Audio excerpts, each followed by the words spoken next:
Hi, from B'nai Zion House, I'm Judy Gelman Myers in another Shalom TV production of New Jewish Cinema.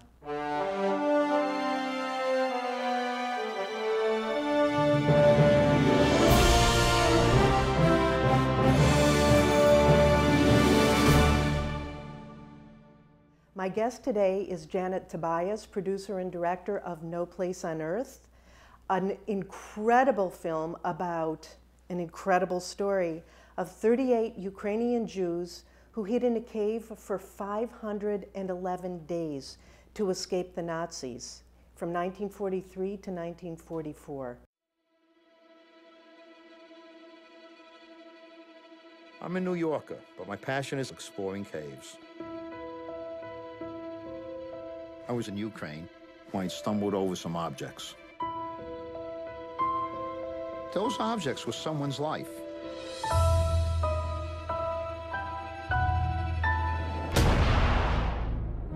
Western Ukraine was one of the worst places for Jews during the war. We were hiding, and mother says, Nissel, you gotta find a place. We cannot live like this.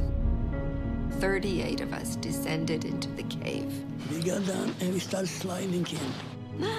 My God, I've got a playground here. No human being had ever set foot there.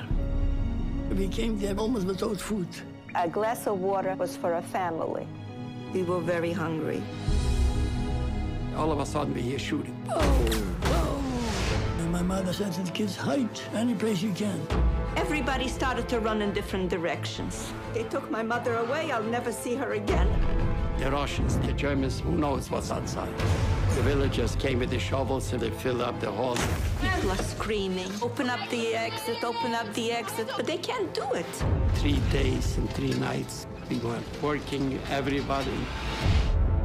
And I look up and I see a star. One day I come out, there is this. And we were liberated.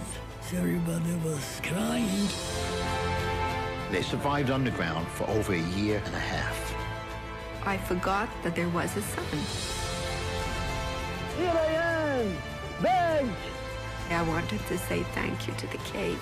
I felt like I'm going back in time. We beat the odds. The cave was fighting for me. They didn't get us. We didn't tell it to others because it was just too incredible.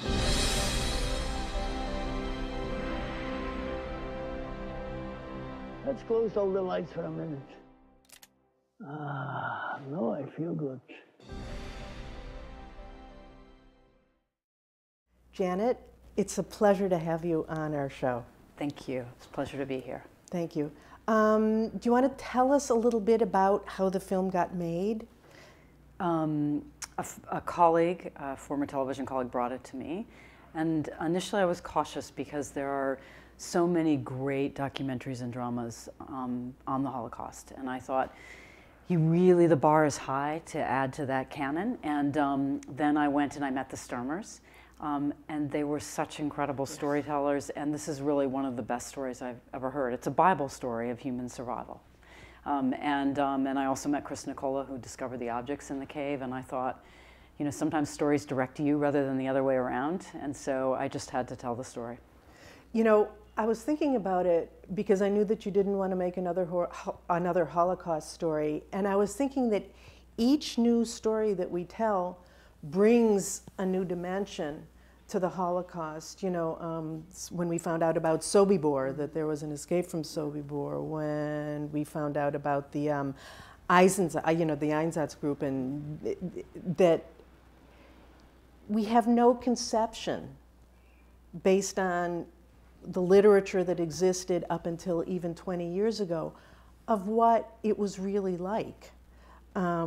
So that stories like yours are incredibly important to really reveal the true dimension of what happened. No, it's just like it was in the New York Times recently that the number of camps are dramatically bigger than what people thought. Yeah. And the number of stories are dramatically bigger than we thought, right? And this story is just, it is an unbelievable tale of human survival and family and friendship and what's possible. Part of your strategy in making the film was getting the Sturmers back to the caves. Can you tell me what that brought to the film and where the sequencing was? And you brought them back. We brought them back first before we did anything else. One, because they are old, and so just the idea of bringing people who are in their 70s, 80s, and Saul was 90 when we brought him back, now he's 92, is an incredible undertaking as we're bringing them to rural Ukraine, to caves that are really difficult in one case to enter. And so we needed to do that first, and then you are evoking memory, right? And so before we did the interviews, I wanted them to go back and have that experience. The men had been back to Ukraine before. The women had never been back to Ukraine since they left as small children. And doing the logistics for the caves was extremely difficult. The second cave is 77 miles long with one tiny entrance. You descend down a rusty pipe, which didn't exist when they were there, but now cavers have built it, but it is enough for 2 people, and then you go down about 50 feet, and then it's enough for 1 person, and then you hit the ground, and then you have to crawl through a 70-foot crawl space, and then you go through muddy trenches, and then you're finally in bigger rooms. And so I had a whole between 10 and 20 person international caving logistics team that were digging out to make it possible to even try to do that, and also to bring in the equipment. We had to bag every piece of equipment. It took an hour and a half to bring cameras and equipment down there, and we left all the lighting, we left all the support stuff. We took cameras out because the humidity is so great that you have to. So the logistics were, enormous to film in that second cave. And they crawled through the cave.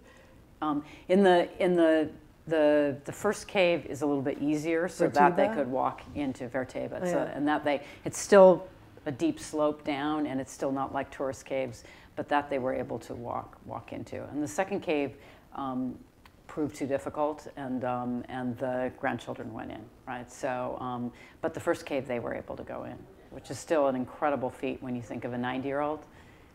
Yeah, but when you meet him, you'll know. He still goes to work half the year, spends the winters in Florida. He still drives with his cell phone. He talks to you on the cell phone as he's driving at 92. Pretty awesome. Kenahora. Yeah.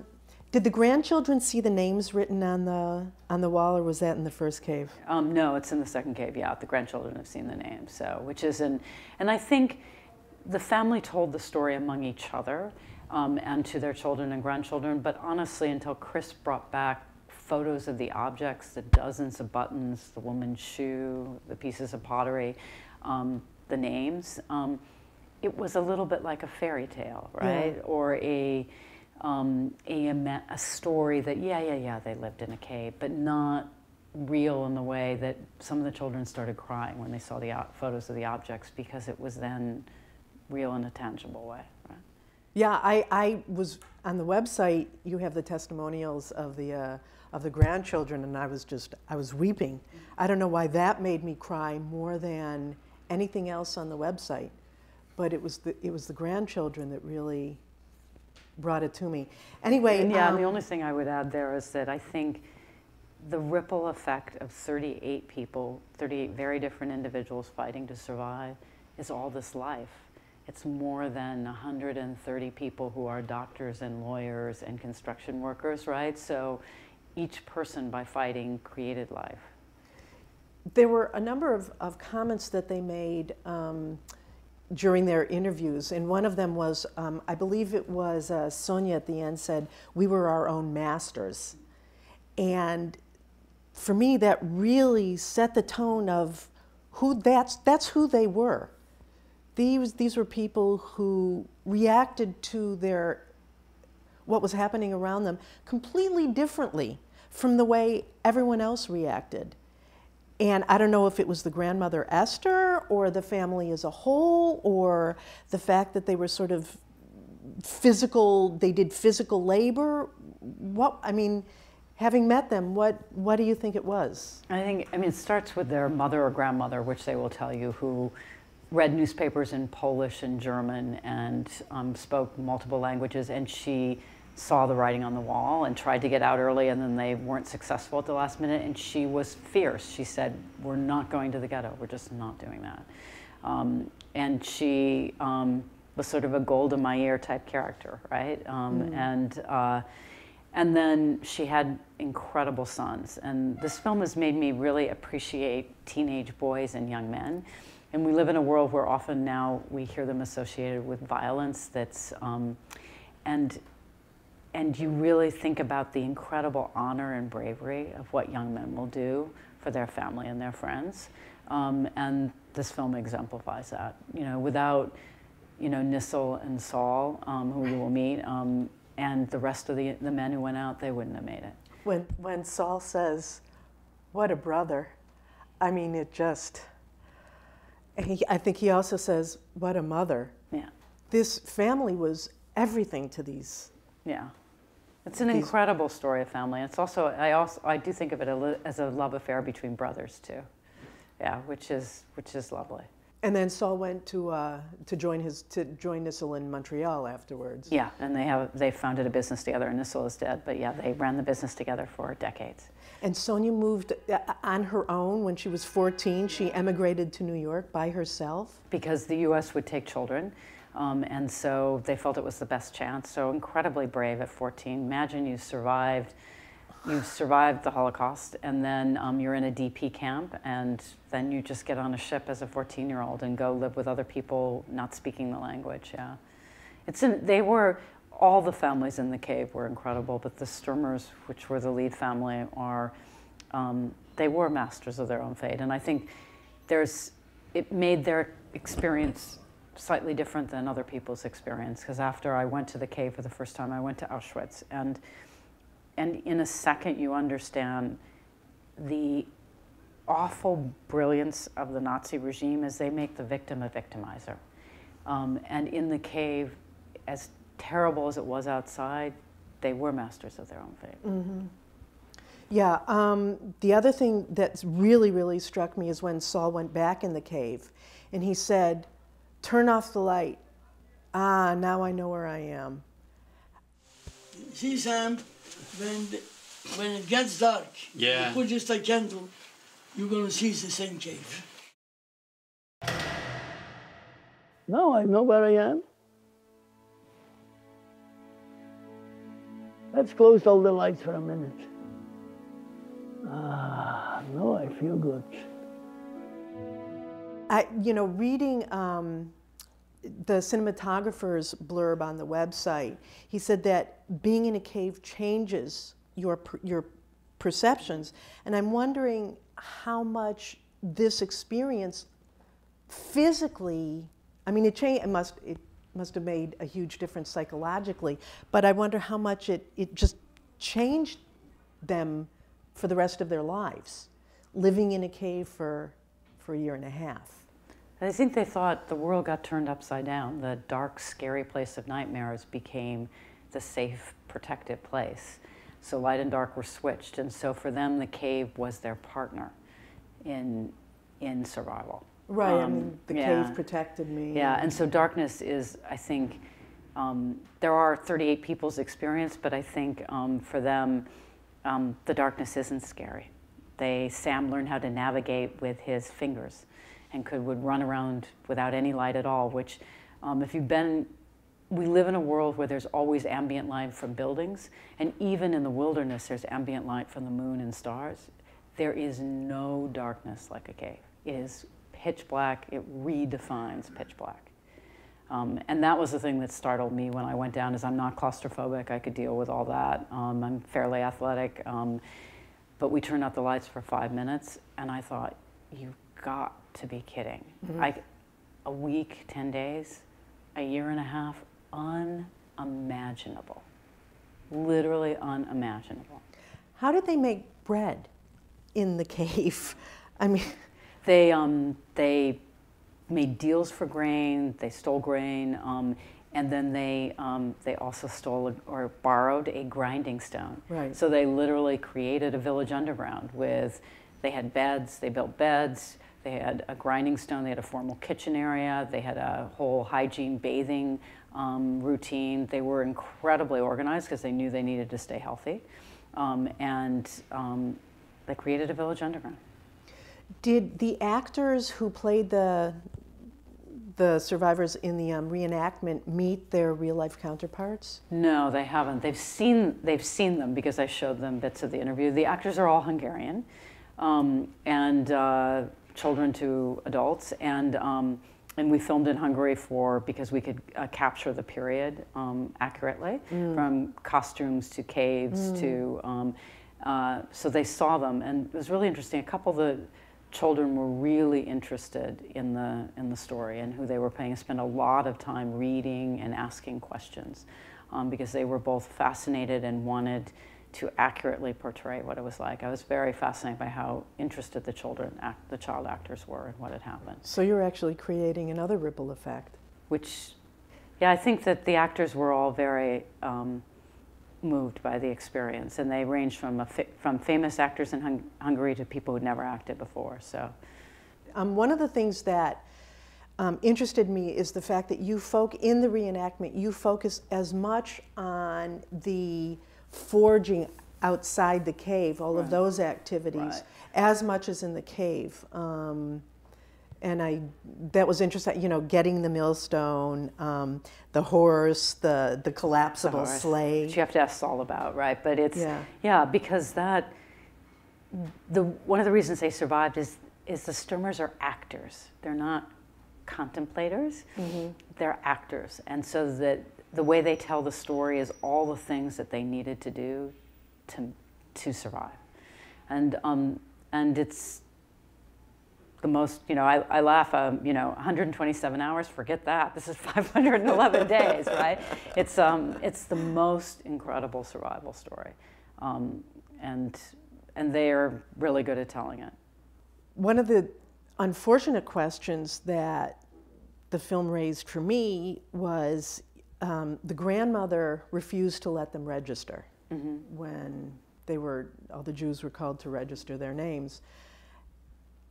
It begs the question, if they didn't register,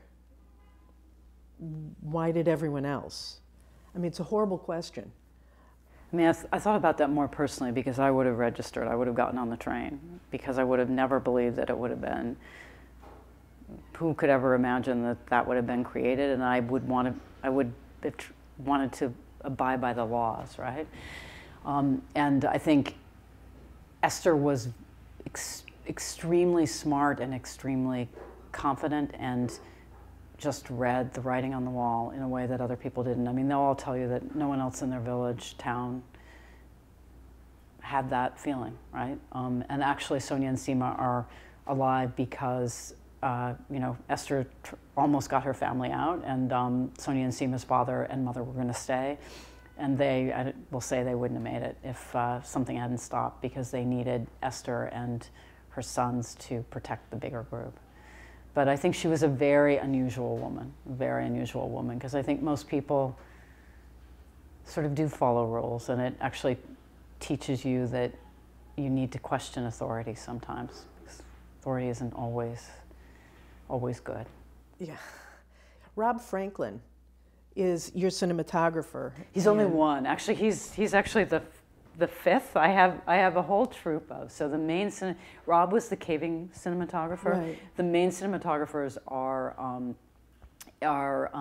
Peter Simonite, Edu Grau, and Cesar Charlone. And Cesar shot City of God, Constant Gartner. He shot the documentary. The drama was shot by Edu Grau, who shot A Single Man, and Peter Simonite, who was Terrence Malick's #2. Wow. So that's why it looks so nice, right? Bowing down, shining the shoes of my cinematographers, really. Right? And Rob, because there are some things that required hanging from ropes, which you saw at the beginning of the film and in a few places, is Rob shot Blue Planet's caving cinematography. So it really required, it required an incredible cinematography team of you know, Hollywood level cinematographers to do this film. It was a high wire act, and they all did incredible work.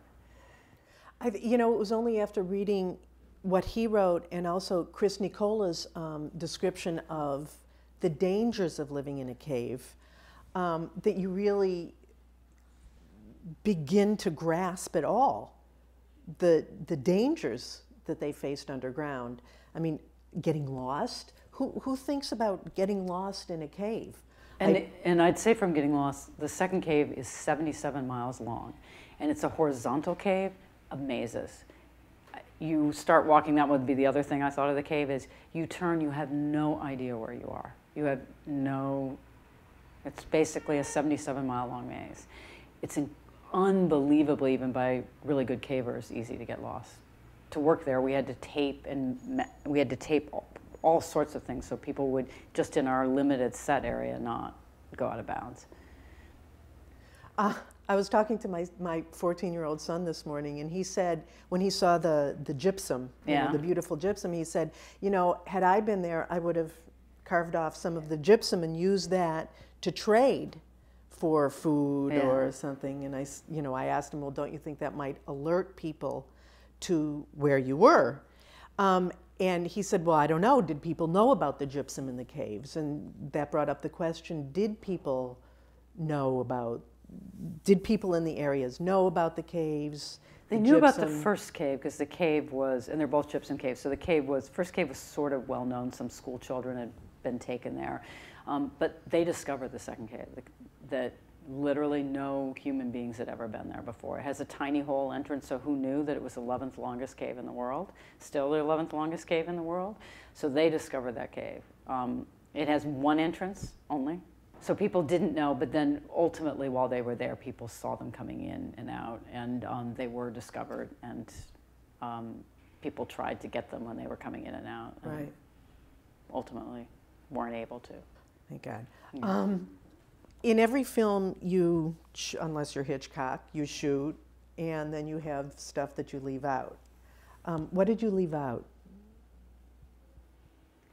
Happily, I can actually happily say this, is on the cutting room floor is shockingly probably the highest, because I've done lots of documentaries where you shoot 120 hours and you have a tiny film, right, that's observational, done one in the juvenile justice system. And this I'd say not a lot was left out, either of drama or the substance of interview. What was left out, but it was left out ahead of time, was there is a whole story about what happened to them after the war. And we actually have built a segment that will go on the web. Oh, great. Right, of what, good. But it was, Ukraine was not, after the war, Ukraine was a bloodbath. The Ukrainian partisans were fighting the Russians, and Jews were still being killed. And 4 survivors from the cave were killed within the first 9 months after the war, which is unbelievable that you would survive 511 days underground and then be killed afterwards. So, as Sam will tell you, the great irony was Germany was the safest place to be a Jew after the war. So they, after that happened, people moved from Ukraine to Poland, and then that wasn't safe, and then they moved to DP camps in Germany, and then found their way to various countries. So. Yeah. Janet, you've won an Emmy for Live 360? Live 360, which is a show on PBS, yeah. Can you talk about that a little bit? I've had a career. I started out of Yale. I wrote a letter to 60 Minutes, and they hired me, and it never gets that lucky again, right? And I actually also say that I started, and 22 million people saw the show every week, so it's been downhill since then. So, but I had a career, a really lucky and blessed career in network news. I worked at 60 Minutes, Primetime Live, Dateline, and then I moved to PBS and did documentaries, did Frontline, both as a director and also executive produced, and then ran Life 360. And then I took a break and worked in technology because I was really interested in the digital world, and also now in technology meets healthcare, because I'm an adjunct at Mount Sinai School of Medicine, but that's a whole other sort of story. So, people would often, almost everyone asks me, and actually people assume that I'm Jewish, and I'm always a little insulted to the story for that, because I think this is a story that is so powerful and incredible. It's a story for everyone, and as will be released around Holocaust Remembrance Day and Week, I think about that all the time. That. This is the last of the eyewitnesses. It's the last of the people that can say, it happened to me. And that the lesson for me from this has been that we're never gonna stop killing totally, but the genocide stops one person at a time.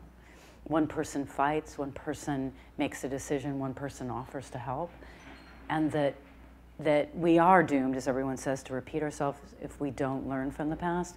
But the lessons of what this family did are applicable today. The lessons of the one woodcutter who helped them are applicable to today, and that we can all make a difference. And that's what I take away to that story. And I want everyone to see this story, because I've learned so much from this family, right? I really have. And also just about the power of family and friendship and belief in yourself. This is a Magnolia Films release. Magnolia Pictures, yes. And you are going to be opening across the country in April? Yeah, April 5th in New York, and then it starts rolling out in April to various cities across the U.S. Fantastic. Thank you very much. Good luck. Thanks. For Shalom TV, this is Judy Gelman Myers and New Jewish Cinema. Thanks for watching, and we'd welcome any comments that you might care to make. Thanks. Bye.